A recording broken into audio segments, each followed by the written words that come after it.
Hello,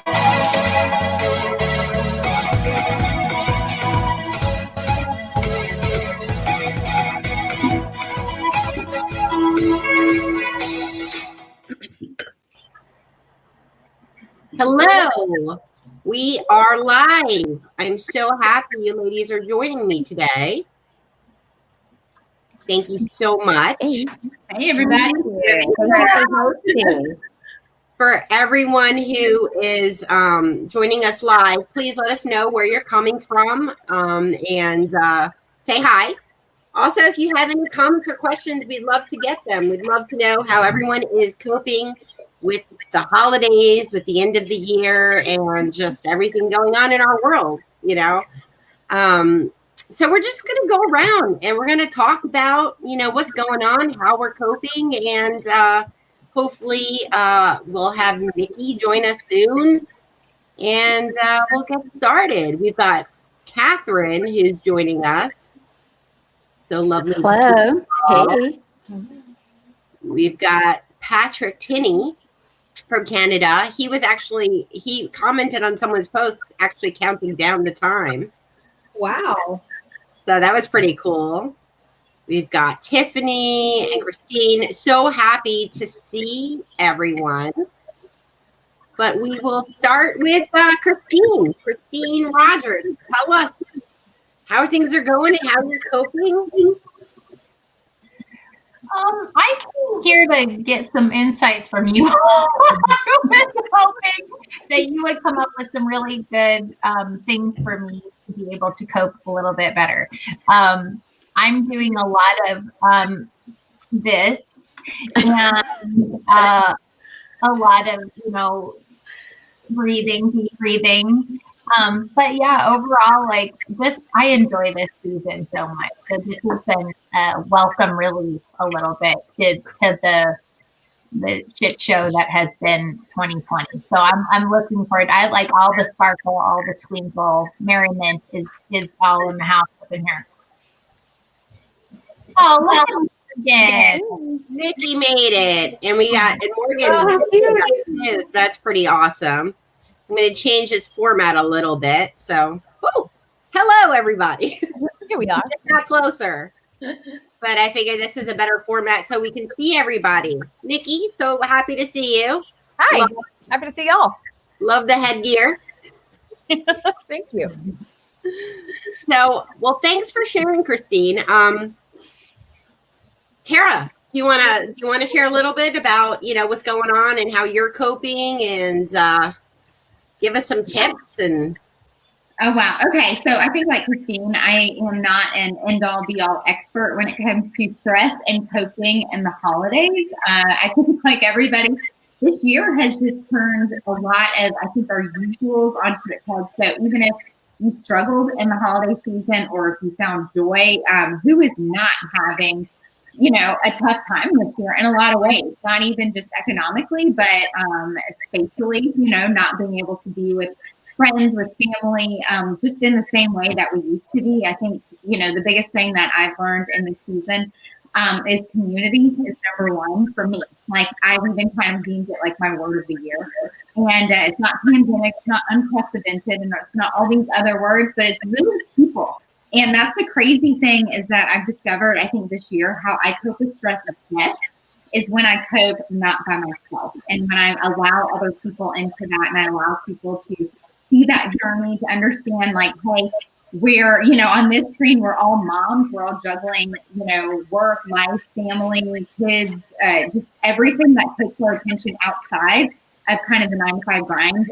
But the more that I actually allow other people into that instead of doing my MO, which is like white knuckle, I've got it all together, let me power through, then it's crazy because it's kind of like the weaker I become by a lot of people's standards, as in like I can't do it myself, the stronger I am because then I'm pulling from Christine, I'm pulling from Jen, I'm pulling from Michelle. I'm like borrowing everybody's strength around me to really help kind of lift me up in this time, when I can't physically be near a lot of the people that I used to lean on. But the crazy thing that I've discovered this year is that the walls and the physical constraints that used to define community for me are actually have like fallen to the wayside. And I think that we used to use those as like, okay, if they're not physically near me, then they're not my community. But I found like, oh my gosh, my people are everywhere. And now I don't have a location. I don't have time. Like I don't have all of these physical constraints that I used to use to define my community. And so now I'm able to reach out just above and beyond where I used to go for help and for just like, hey, can you give me some advice and feedback? And that to me is why I think community is my word, because it has been the number one, not just stress killer, but also like amplifier of what's next for me. So that's been that's my season for sure. Yeah, and I relate to that as well. I mean, I've been counting on just my tribe, you ladies, but also like another group of ladies that have really been, helping me just and the ability to bounce ideas off other people, or even just to, get a second opinion. And I was telling Michelle yesterday, she's one of the people I call when I'm like, I'm down, like I need a pep talk. I'm going to call Michelle, right? And I think it's so important that we, reach out to one another and really, this is the time to take these connections deeper. Everyone's on LinkedIn, right? And we're connecting with people, but are we getting to know people? And are we looking for that sense of community and finding people we can relate to? I think that's so important right now. So Michelle, you're up next. What were you thinking? How are you coping? If you look around at all these faces around us, right? Yeah. Think about it. If this pandemic never happened, and I'm not dismissing the things that are really super important that people are going through, I want to just stick to community and connections. And if I could piggyback on what Tara said, that was spot on. Oh my God. But think about it. If everything was status quo, right? Do you think that we would all congregate in some bar in a city or at some convention and have the connections that we do and the conversations that we do? I think it's unbelievable how in something of such a large magnitude that happened globally, we were able to like find our people, find our tribe, and that we have other tribes. We would have never been able to have these types of events, these conversations, these deep dives into our sales careers, motherhood, all of this. We would have never been able to do that because everybody was on the go, right? So for me, my word for the year, which I'd love to bring into next year because it's important, is momentum. It doesn't matter how small the steps are. It doesn't matter how slow you go. As long as you keep going forward and your intuition is telling you, this is right, this is good for me, I feel this, I like this, I'm learning and I'm growing from this. And where your compass is pointing to like, get rid of that. So it's momentum, and I'm not beating myself up anymore that I'm going too slow or I'm not doing enough and I'm not going fast enough. We're juggling careers, family, we're caretakers, we've got pets, we've got loved ones, we're going through a pandemic. We're doing the best that we can. If we mess up one little thing, we're going to have another chance, God willing. So momentum, and I'm grateful to be here. And I'm grateful for you, Jen, for always bringing me on board. And I'm grateful for all of you ladies for just the support and the camaraderie. And I've just learned and I've grown so much from all of you. So thank you. Thank you, Michelle. I so appreciate you. We've got some great comments here. Christine, the world is your community. Never let the walls define this, which is true. Then we've got one from Jacqueline. Jacqueline was kind enough to nominate me for Dually Fire Talk today. So we definitely need to appreciate that. So powerful, Tara. I used to not show vulnerability. I've done my best to change that. And I found it's easier to build relationships when the walls are torn down. I 100% agree. I found that, by being more vulnerable, you actually create deeper connections. It's that vulnerability that connects us. I'm not perfect. I had a rough week. I do a lot of different things, and not everything is okay all the time, and that's okay. And it's okay to have a pajama day like Nikki does. I fully embrace the Friday pajama day. So yeah, we've got some other great comments with momentum, and so yeah, I think everyone's really resonating with what you're saying. Alexis, what do you have for us? What's going on in your world, and how are you coping? I am doing very well. I love that I was situated right after Michelle, because as she's speaking, I'm like, yes, this is what I'm going to say. So for me, I think that this year has really been about redefining expectations.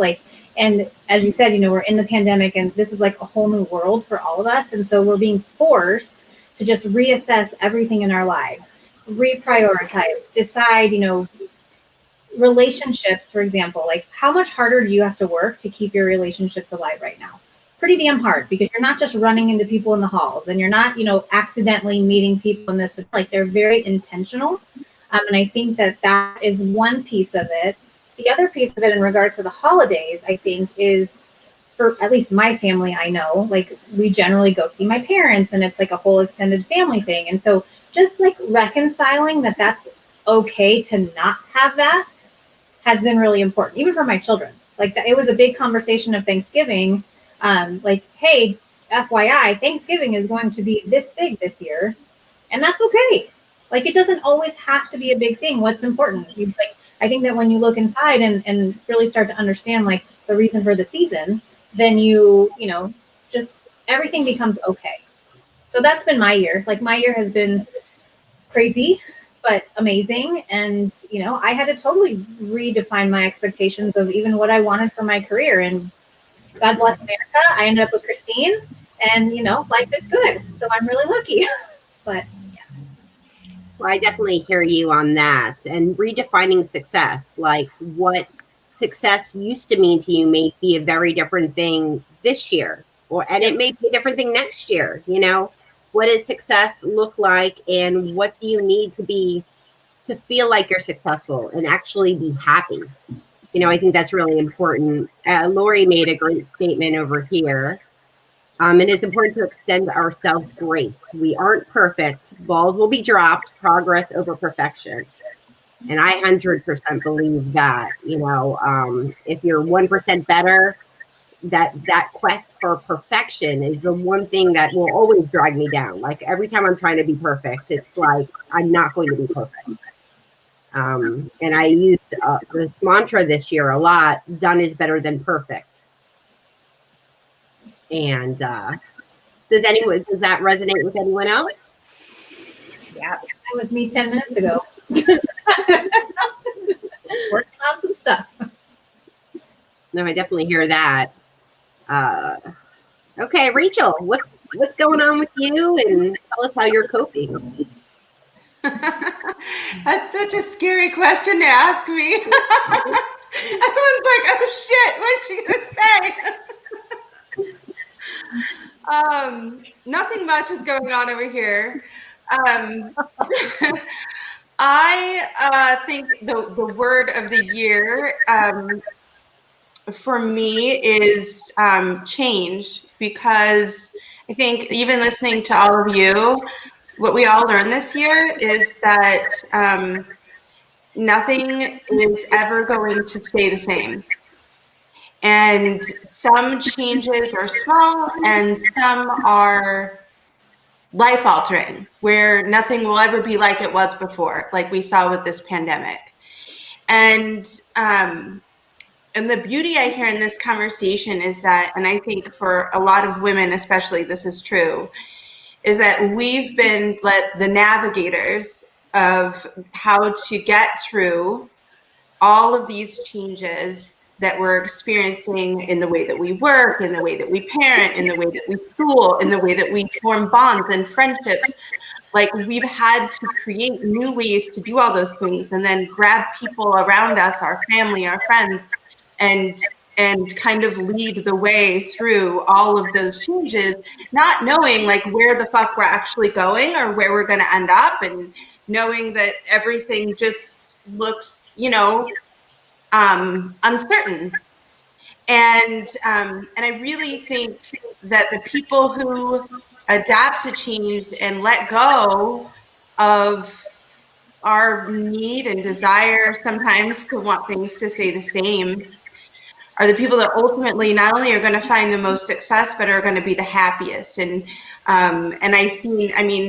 so many of you started businesses this year and started new jobs this year and lost jobs this year. And, I got fucking cancer. You just don't know what's coming next. And so that's what I learned this year, is how to embrace change. And I think that's really helping. And now we have we've changed the way we do the holidays. Hey, guess what? Let's not go back. Let's not go back to going to family's house that we don't really like or rooting to see. Let's not go back to buying way too many presents for our kids who don't remember anything we got them. Let's not go back to stressing ourselves out trying to fit in 1,800 holiday activities before December 24th. Let's not go back. Let's take some of these changes and be like, you know what? Next year, I'm not going to that person's house because, I don't really like them. There's some change is good. And we don't have to go back, and we don't have to want to go back. No, I 100% agree. And I've been a lot more intentional about how I spend my time, what I invest my time into, and just, I definitely won't do some of the same things going back next year when we go out in public and stuff. And it's, not 6 feet distance, because a lot of, it's like reevaluating how I invest my time in some of the relationships in my life to determine what brings me joy and allows me to bring my best self to my life, right? And I think a lot of that there's some political stuff in there. There's lots of things where I look and I'm like, well, is that going to help me? Is that going to help how I raise my children, right? Or is it just kind of hurting? So, but thank you for sharing your thoughts. You've gone personally through a lot of change, and I just love you. I love you back. Most of the people are all saying on the comments how much everybody loves you and is wishing you all the best. You guys you have no idea what all your support has been. You have no idea. And I'm going to cry. And I'm not going to cry. So thank you. I love you. Thank you so much. Thank you. Thank you for being here. Nikki. I love being with y'all. Rachel, someday when outside exists again, I hope to be able to meet you in person and hug you. They have this phrase that's, never meet your heroes. I don't believe in it, because every time that one of those heroes I meet is a woman, and they're mostly women, right? My heroes anyway. But every time that happens to me, she always pours into me and fills me up with the stuff I need to pour into other women. You're doing that right now, Rachel. You continue to do that. This purposeful life that you are leading is such an inspiration, and that was true before cancer. That's the thing that has not changed. And I think that all that's really going to change, one of the biggest things that you're going to see change, is just more lives touched by you being excellent at what you do and being willing to share so raw and so truthfully with us. Thank you. Before I say anything else, that had to be said. It had to be. Right back at you, baby. I'm going to force you all to go to an Airbnb when I'm done. And I'm going to be like, yo, bitches, I'm cancer free. Meet me here and we're all going to party. So, and you're all going to have to do it because we're going. Every time somebody gets teary-eyed on this panel, you have to take a drink. That's it's serious. Because in my case, I got to drink like a gallon. So everybody watching. So this is anyway, my word for the year is belief. It's something that it was really, really difficult for me to find. I lost a role that I loved at the end of February. And this is before any of us, I think, really understood what the impact of COVID was going to be, right? So for perspective, in my lifetime as an adult, I haven't been out of work for more than 2 weeks. It was 6 months this year. And I have 4 children. And I'm the primary breadwinner for my family. And so there were so many times when I just didn't believe. It was really difficult to. It felt counterintuitive. It felt irrational to believe that good things could happen to me. Those were the depths, to which I fell. And, to the point of some of the other women that have said this today, community is the thing that brought me out of it. But before I could get to that step, I had to believe that good things could happen, that my best accomplishments were in front of me. I'm at an age, I just turned 39, and I've had this really for the past, let me just be honest with y'all, for the past 10 years, this feeling, because of things people say, that I had not realized my potential and that I had run out of time. Right? We deal with this, and I know everyone deals with it, but I think it's particularly with women, because there's this whole element of what we look like that's wrapped up in it a lot of the time. And so I had just been feeling like, I've run out of time. I'm washed up. I was, all these people had all these hopes and dreams of what I was supposed to turn out to be or turn into, and I hadn't yet. But so many things in this unlikely of times, so many things and so many people have just materialized to show me and help me believe that all of those negative things are lies. Yeah. And that, now I'm gonna cry. and that not only can I attract good things to myself and capitalize on them, but I can be effective in helping good things happen for other people. Yep. It's just, and it's not over. Nope. And it's not just not over for me. It's not over for anybody on this call or anybody watching, y'all. Like 2021, and I don't even care if all these things that we think are about to get fixed don't get fixed. And there's I do care, but regardless as to whether or not those things get fixed, and we see this huge recovery as quickly as all of us would like to, I believe that we will get each other through it. I believe that these habits that we've formed, right, in reaching for each other and linking arms with each other are going to stick. I think they're going to make us better women, better moms, better wives, better daughters and sisters, and better sellers. That's what I really believe. And I just, the more we believe, like Tinkerbell, I do believe in 2021. I do. Our collective belief. And maybe for you that the extension of that is prayer or meditation, whatever it is, but our collective belief is going to keep us all winning in the next year. And I just hope that we get to keep doing it together. You have to. The pandemic was only 2 months, and it just all of a sudden went away. We would have bounced back and forgotten about all of this, because that's what human nature is. It's like, it's like the callus, right, over the wounds, and it would have been okay, let's not think about that.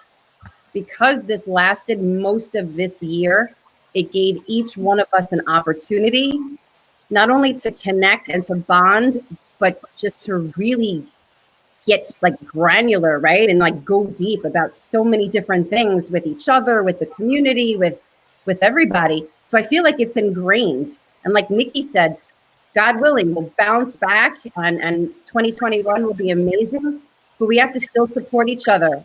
Our wins, help each other through our losses. That's what it's about, right? We've come this far. We're all gonna, this is just the nature of how things happen. But as long as we support each other through all of it, that's the long game, right? That's what's most important. And I love that. I really do. So you ladies think adversity made us better? Yes. I Well, think so too. Christine recommended a very amazing book to me. I am going to talk about my book because this is so damn exciting. But so Untamed, don't know if you've read it. If you have not, highly recommend.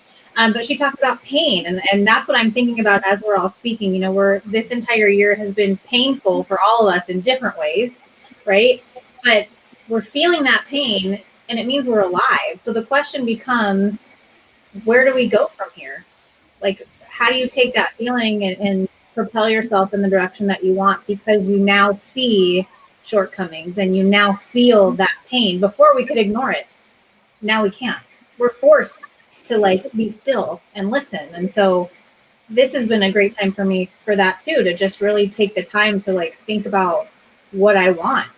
And I think that as women, like oftentimes we're all moms who are, you know, we're all dealing with a bunch of shit. And so the ability to just sit down and like listen to your own intuition is very rare. It's not hard, it's rare. Like you don't have time.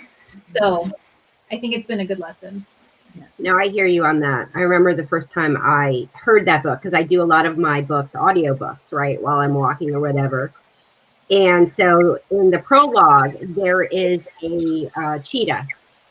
And I won't spoil it for you, but like I was the caged cheetah. Like I could not stop crying. So there I am in my neighborhood early in the morning, you know, crying my eyes out on my walk. And like, even after I listened to the whole thing, I was like, I had to listen to it again. Like, it was just like this moment of, you know, how do I break out of my cheetah cage? Like, how do I get out? Like, I didn't even realize I was in it until, you know, I read that book or I listened to the book and it told me I was in a cage. And I'm like, I'm in a cage. And that was ironically at the beginning of all this, at the beginning of the pandemic. And so there are some things about the pandemic that have been amazing, like getting approved for LinkedIn Live, right? And being able to bring like these kinds of events to the platform. Like, how did I get approved? I don't even know, right? And like, how did that happen? But it's all the change, the good, bad. It's all been something. And at 44 years old, I question myself all the time, like, what am I doing? Where am I going? You know, is anyone going to have as much faith in me as I have in what I can achieve and hope for the future? So, you know, it's a thing. Catherine, you are up next. So how's things going? You have a new job. Next. Yeah. So, I mean, like, my word of the year definitely is going back to basics. And I say it every single time. And it ties back into everything everyone has been saying up until now is stopping, right? We were forced to stop. The world stopped. First time ever, lockdown, people can't go out. Churches are closed. I'm in Toronto. Everything is closed out there. You can only buy your groceries. Yes, the kids can go now to school, but they couldn't before. So we were forced to be under the same roof, you know, seeing each other's faces over and over and over again. And we all were tested. I lost my job back in May. And I know that many people, many, more than you can actually imagine and would like to have around you, have gone through that same journey. And some are still even looking for that spot, because even though the economy is coming back up, it's still a process, like everything in life. But we're going back to basics when we are able to reevaluate what we want to do. Do we really want to stick to the profession we have chosen? Do we want to stick to the type of life or the style that we've been having? We were nonstop here with the kids. I have 2 kids, and it was class after class, birthdays, go there, go here. I was tired, and I didn't notice because I just kept on going. But now that I don't need to go, I'm actually resting over the weekends. We're actually going out for walks as a family. And those are things that we never really, you take stuff for granted. But as you're going, you don't realize that those are things that are not, you know, that given, I guess, or that, you know, that you can easily lose it in 2 seconds, in a blink of an eye. Yeah.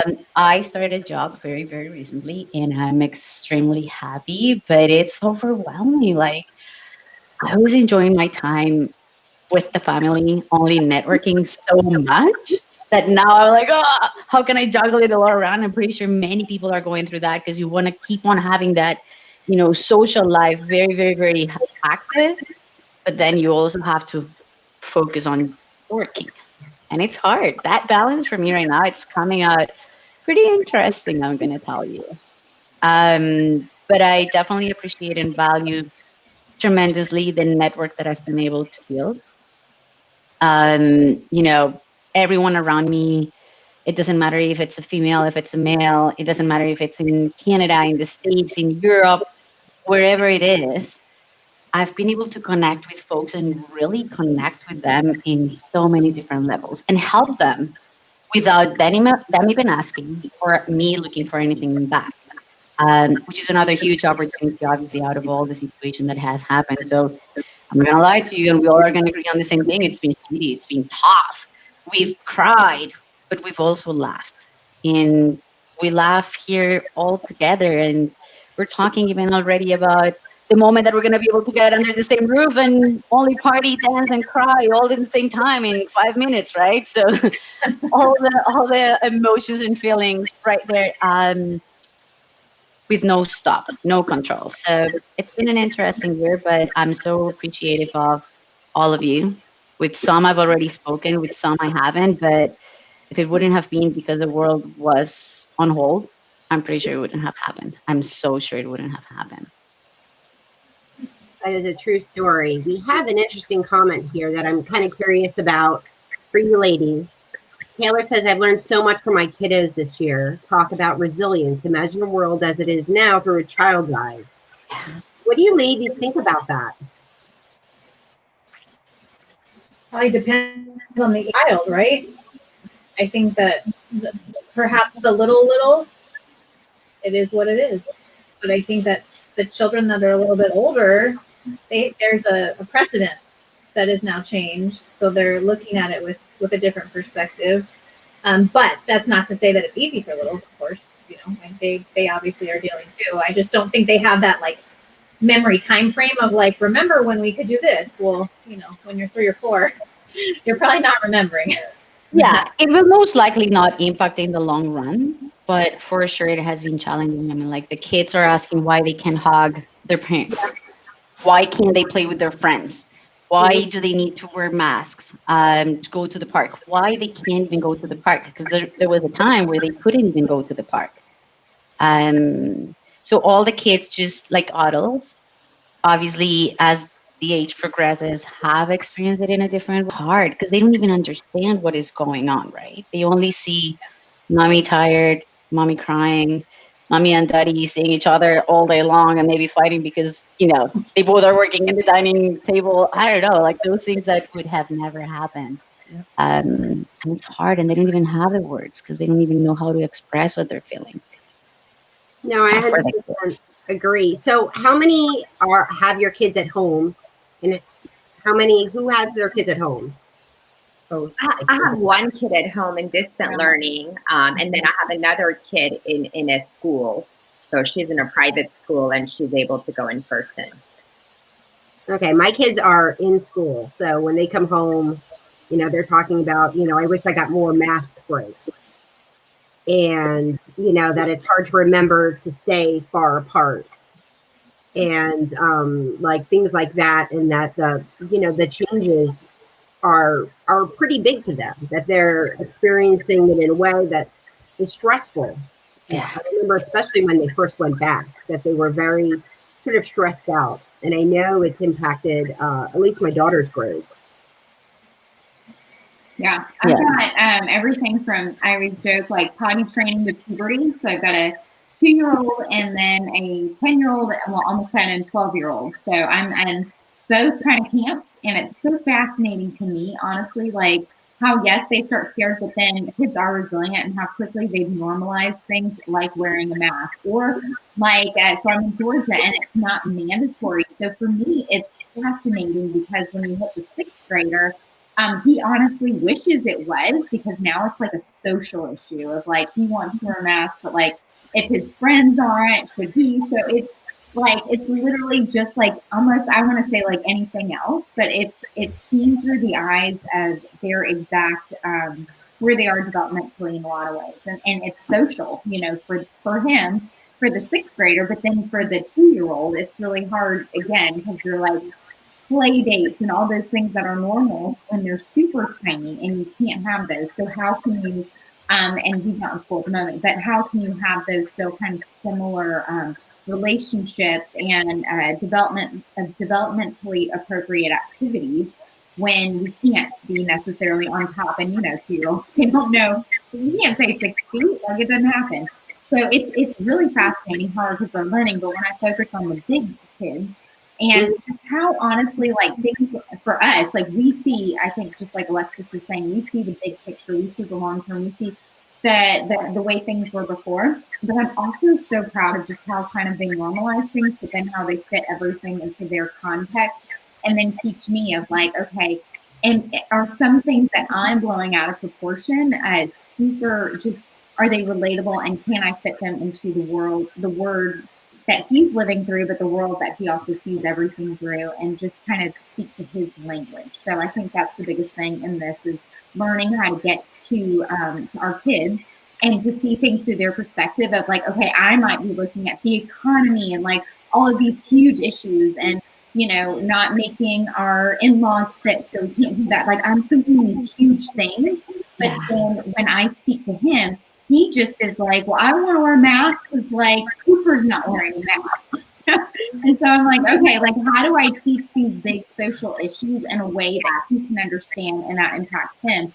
And that to me is where just parenting individually for each child and helping them understand these big concepts, but in very small nuggets. And so that's like, again, all of us dealing with the 58 things that we're dealing with, as well as parenting our child to their personality and helping them understand these really big social impacts, but in their terms of what does it mean for a 12-year-old to keep people around him safe, you know, and in a way that he understands. And I mean, honestly, guys, it's like sales.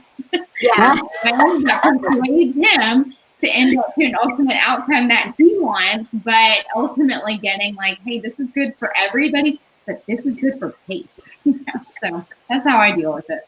Yeah, no, and that's what I was thinking of while you were speaking, is the parallels between what you're talking about of perspective taking and sales, and also leadership. You know, like when you're leading and looking at the whole person and how they're motivated and what their goals are and how to inspire them to achieve the results you want them to achieve. So we have a question here from Alex. What's your hope for what 2020 will teach your male counterparts? That's a good question. Does anyone want to take that? I'm obsessed with that question, Alex. Although I'm not surprised, it's from Alex. And it's funny because while everyone was talking, I was actually sitting here and I was thinking how fascinating this conversation would be, like if we were all dudes. Like I was just thinking, like when we were having like the conversation, like what's your word for 2020? I was thinking, what would men say? And I couldn't come up with an answer. So maybe somebody should host an all-male version so we can get like a peek inside. Have the guys post some words in the comments. Yeah, guys post some words in the comments. Like just kind of flies on by. But I would hope that, and I think this is true, I think a lot of men being home are contributing more to the household. They're contributing more to the household duties and the child rearing duties and those sorts of things, and also seeing how much their partner was actually doing all on their own a lot of times, or at least the majority of it, while also working outside the home. And so I hope that a lot of men were given a different perspective and a new appreciation of both their partner and maybe a realization of what their duties should be versus maybe what they've been in the past. I mean, we know that that way more women have had to drop out of the workplace this year. because there was nobody picking up the slack.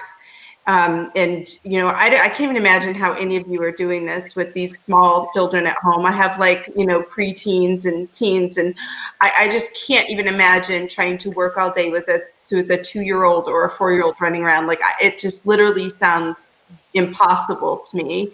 And so we know that women have really taken on that burden a lot more than men, and it's have impacted their careers, and it will impact their careers for years. A lot of what's happened during this pandemic to women professionally is really, like, going to set us back.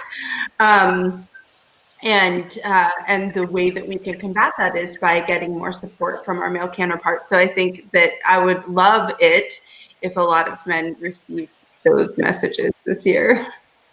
Yeah, and I think also men should do more to hire women if they're in leadership roles, if they're in, you know, position of hiring, because there's a lot of qualified people out there, and a lot of them are women. And it's like understanding, to your point, Rachel, of how many have dropped out of workforce because of that. Because I think being mindful of that, ultimately you'll hire the most qualified person. But I think men, you know, to Alex's questions, I think that's something critical for men to think about, like, how can we support women outside of our households too, you know? And I think that's another thing that, because we've talked about community a lot here tonight. And when we look at how these communities cropping up have given access to some of what we know is predominantly male leadership, it's given women who are wanting to advance our careers access to those individuals. And I think it's caused some of those men who occupied those roles to do the type of soul searching that you're talking about, Shadi. And I've seen some really good things come out of it, right? On SDR Defenders, for instance, there's 2 women, myself and Nisha Parikh, who is the marketer, but the rest of it, it's dudes.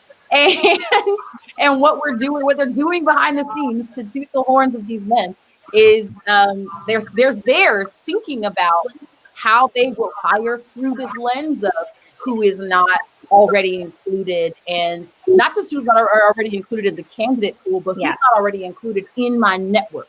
Because that's what we know about how B2B hiring, especially in sales, is happening, right? It's happening. People are pulling from their networks. And so I saw people like my friends Tom Bocard and Kyle Coleman and Josh Roth in SDR Defenders, as well as people you'll know like Scott Leese, who were very, very publicly, and not in a performative way, but in a genuine way, saying, "Hey, where the ladies at?" You know what I'm saying?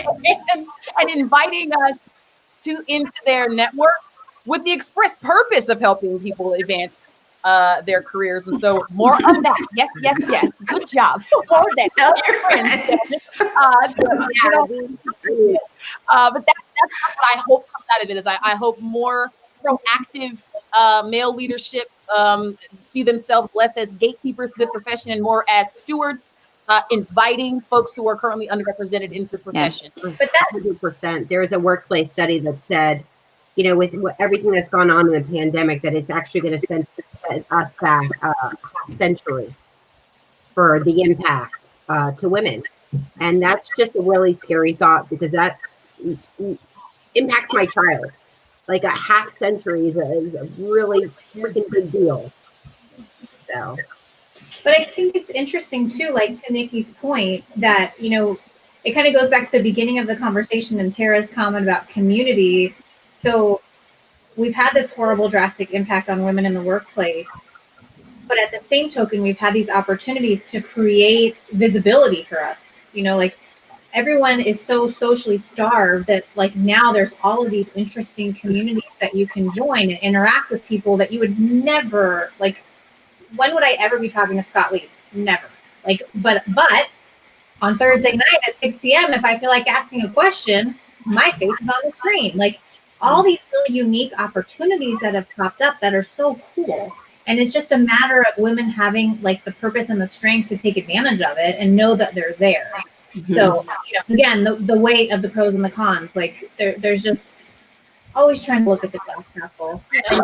You might ruffle a few feathers doing that, right? All of us probably ruffle some feathers doing that. But on the flip side, we might be drawing in more people, more men that otherwise would have not really been like tuned in to what we really go through and how we feel and what all of these things really are like coming out of our mouths.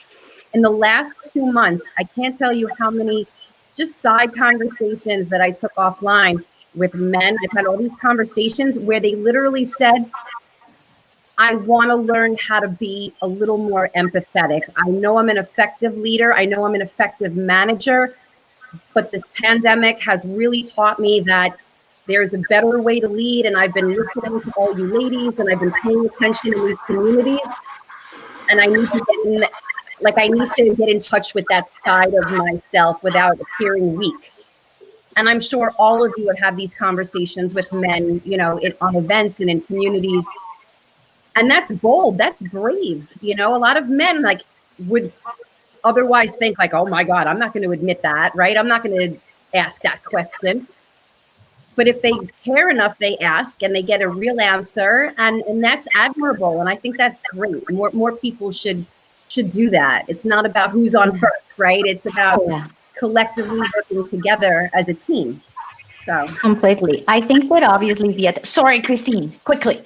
I think the attention, as we've also realized throughout these years that when challenging times come around, there's not one will get it all. So it was not only women that were hurt. It was not only us that were losing our jobs. It was not only us at the end of the day either that had to make a choice on either you go to work or you take care of your family. I know many families around me when the dad was the one that decided to step up.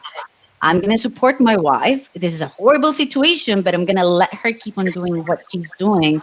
I'm going to give a step back and I'm going to help with the kids. I remember when the whole pandemic was really, really bad, there was something that I kept on hearing in the news, how when they would interview folks, all the dads would say, now I can spend more time with the kids. Because usually they are on the go. They are in the office. They are running their show. They are out there, but now they're here. And now guess what? As you're here, we're going to split here the attention. We're going to split here the tough times. I'm not going to be the only one wiping butts or cleaning tears. You're going to step in and you're going to help me. So again, it brings us all together, right? Not only being able to find a community out there, but strengthening maybe or realizing and valuing what the other one is doing when you're not there. Mm-hmm. Obviously, we have to recognize as well that some couples and some families have not been able to pull it through. And being at home and seeing reality right there constantly broke them apart, which is not necessarily a bad thing either, because then they realize as well, yeah, maybe, we're not, it was all fake. As you were out there all the time, we were never together. We never realized. Now we know. Let's take a break and everyone, kind of focus on the goals for the next while. So male have been affected exactly the same, but I really like that I see them really wanting to help and really wanting to support the future and make things better for all of us all together. Yeah, that's true. And there's a billboard just down the road from me that actually says COVID divorce. And with the phone number, and I'm like, man, that's just true. Just not nice. I don't know. Like, call me for your COVID divorce. That's awful. Veronica, we haven't heard from you yet, and you're joining us this time. So tell us, how are you coping and what's going on? Hello, everybody. It's so great to see everybody. So I guess, trying to remember absolutely everything everybody's talked about and then bring it back in. But to start, I guess my word for the year, which it's not like an action word, I think, that most people would think to use. So bear with me. But the word that's been resonating with me is butterfly. And I think that's just because transformation that a butterfly goes through. And then the butterfly effect, you change one small thing and it can just catapult your world, you know, like the smallest thing changes and the craziest things can happen, you know? So you've got like the butterfly effect, and you've got like how the butterfly changes, and I don't know, that's just been resonating with me because of everything that's happened. I mean, when this pandemic happened, I had just had a baby. And so that was crazy, just like bringing somebody new into this world. And then now we're on lockdown. And then I also have a 15-year-old. So kind of in Tara's boat, like I've got two ends of the spectrum here. And so it's been an amazing ride, and crazy and scary and wonderful and awful and beautiful and all the words you can think of. I've met so many wonderful people on this journey, and I still am. And I think, if you're just constantly looking, just always on the look for, hey, that person really motivates me, I'm going to connect, or I really resonate with this person, I'm going to connect. And, anytime I'm talking with, some of my girls, and, it just gets me fired up and ready to go. And as soon as I get off the phone with one of you, I'm just like, yeah, I'm going to conquer the world, and I could have had the worst day. So I love this community. And while COVID has just been the weirdest thing, and it still is, like, I know we're looking at 2021 as like something new, but I think that 2020, like, COVID's still breathing on the neck of 2021, and it's not gone. And so I think we just need to hold on to each other, and the thing that's helped me the most is I heard from a mentor of mine, like, fighting resistance, and that, like, you're onto something good if you feel resistance, because your body will try and hold you back from change, so if you've started working out, or if you've started anything new, your brain and your body are going to be like, hold up, this is not okay, so fighting that, I think I heard the best way to do that is little steps, like the smallest, babyest steps. So if, like, you want to get up at 6 a.m., but it's too difficult, like, break it down into teeny tiny little things, like, okay, pull covers off body, and then, like, put leg on floor, and, stand up, and even if those things are too hard, break it down even further until it's so easy to, like, do each step. And that will help you fight, the resistance for change. And so those are just some of the things that I've been doing, but I'm just trying to always stay positive, which is crazy to do in this time we're in. But I've got all of you guys, and I love you all. And I've got people in the chat. Hello, I love you. I can't see the chat, but I know you're there. And this has just been an amazing journey. And I'm so thankful for all of you people. And I can't wait to see what's next. Veronica, you're a breath of fresh air. I had to say that, and now I'm muting myself. You're a beautiful butterfly, and you work with Pope Notes. So this came over while you were talking, right? Because I subscribe to Pope Notes where she works. Yeah. And it says, don't get so caught up with the future that you miss today's miracle. Tomorrow will come either way. It always does.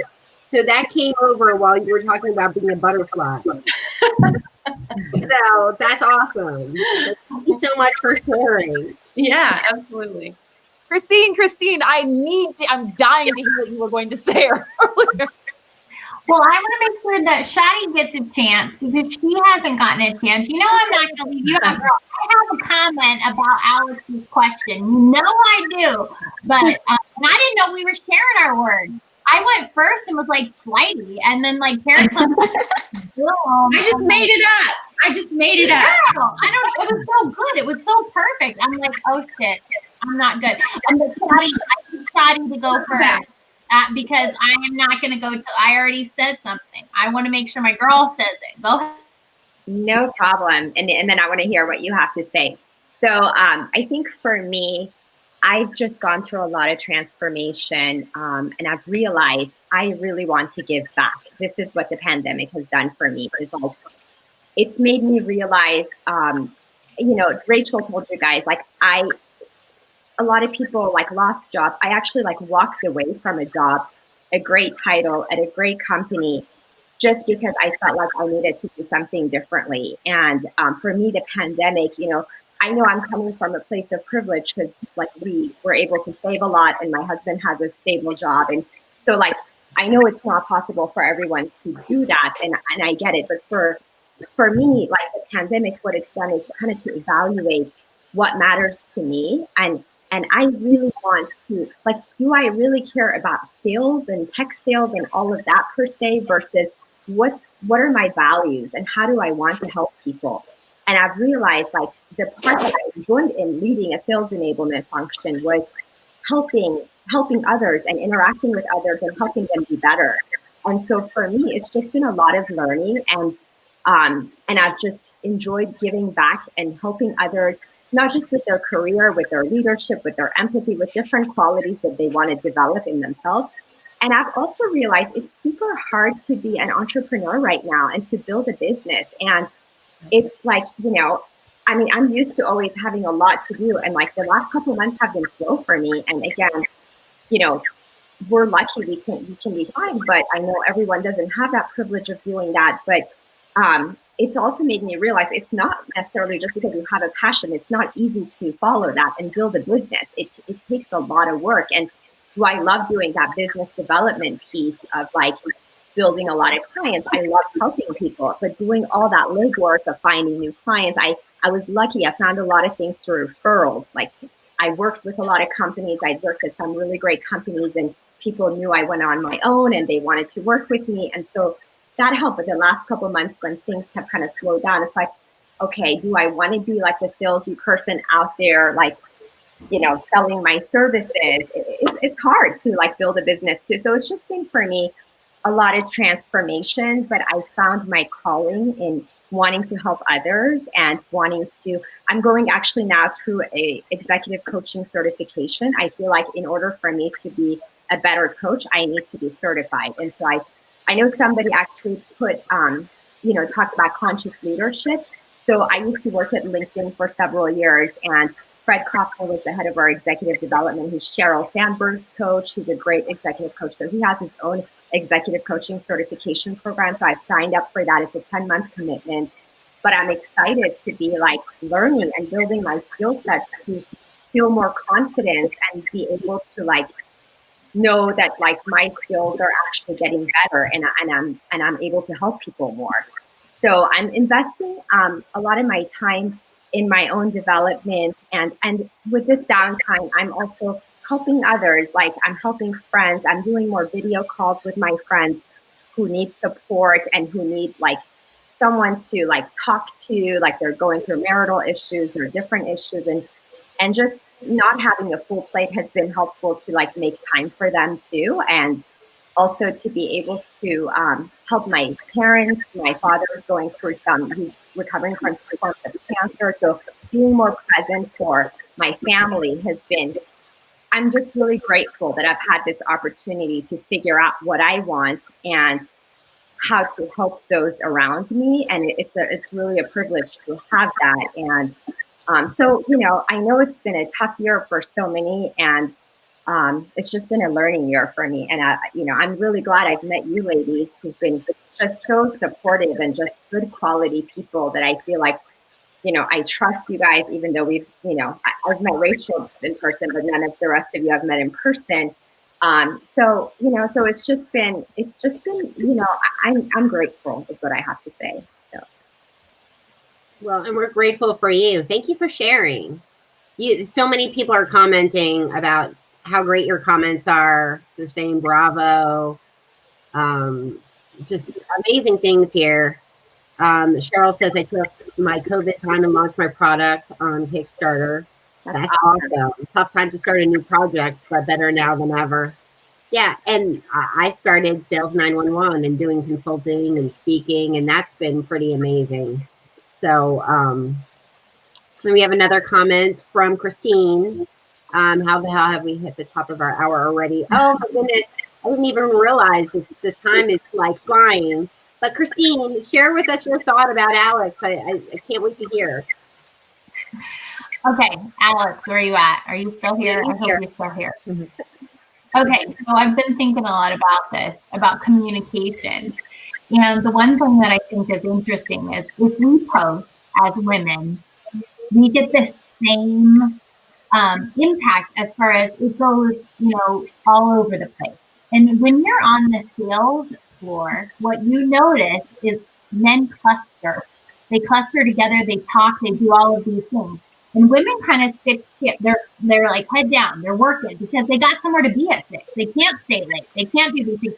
And so what I would ask, Alex, is that you remember this, because if I post, if Nikki posts, if you post, we all get this. It's there. It's right there. And if our content's good, we're going to get engaged with probably. And these different things are happening. But it doesn't always happen in person.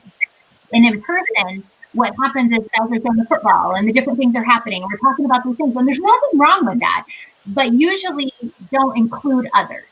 And so what I would ask is like to think about how, right here in this community and LinkedIn and different things like that, we're pretty equalized as far as our reach and what we're doing, but not always in person. And so when we get back to that, include others, include them in the conversation, be intentional about communicating in a way that we never have before, because that's what we've learned is even people who are quiet, introverted, have a voice right today. They have a voice today, and they might not in the same room because that's not their personality type. So that's what I would ask is like to be intentional. Those of us who are extroverts as well, we need to do the same thing and reach out and be like, include you. What do you think? Blah, blah, blah, because it's going to happen.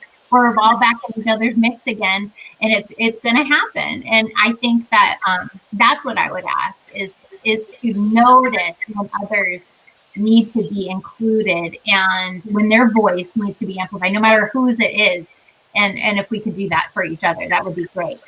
Yeah. Yeah, that's amazing. And all about the creating inclusive environments. I take it a step further though, but don't take up all the space, right? How many times have we been in a Zoom meeting, right? And there are a couple guys and they're suddenly taking up all of the space. I try to be intentional because I can take up all the space and try not to take up all the space, but be aware, read the Zoom.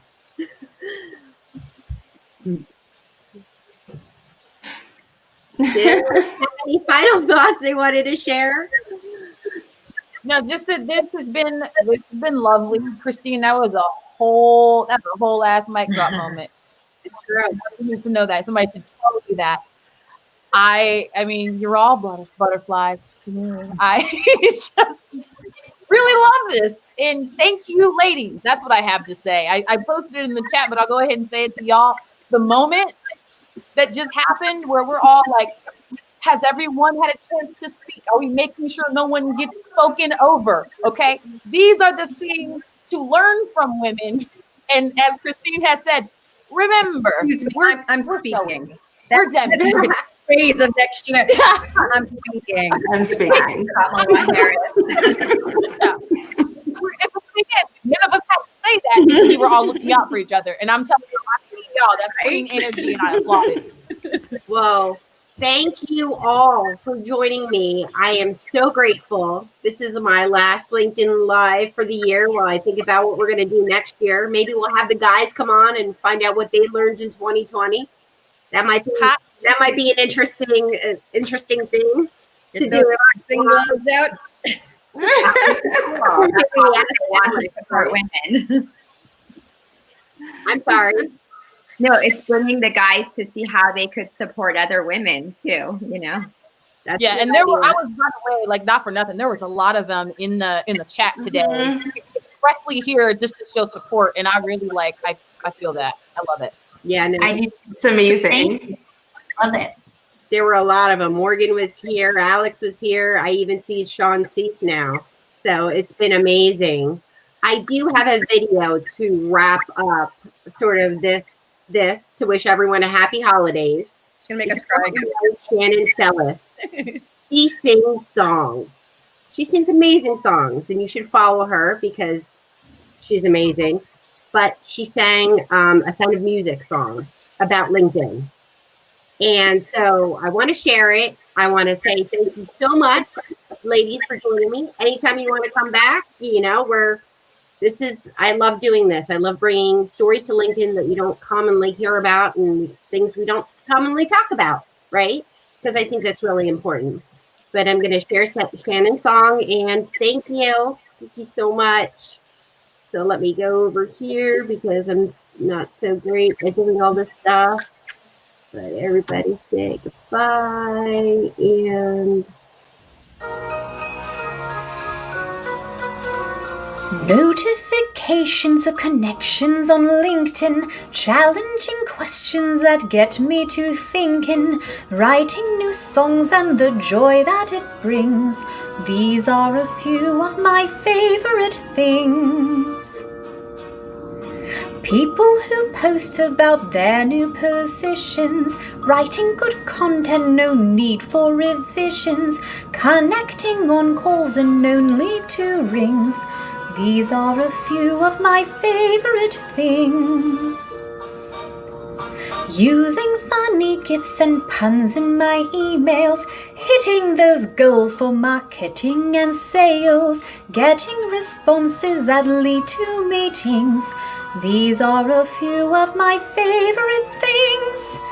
When there's no shows and the leads stink, my inbox is a mess. I simply remember my favorite things, and then I don't feel so stressed.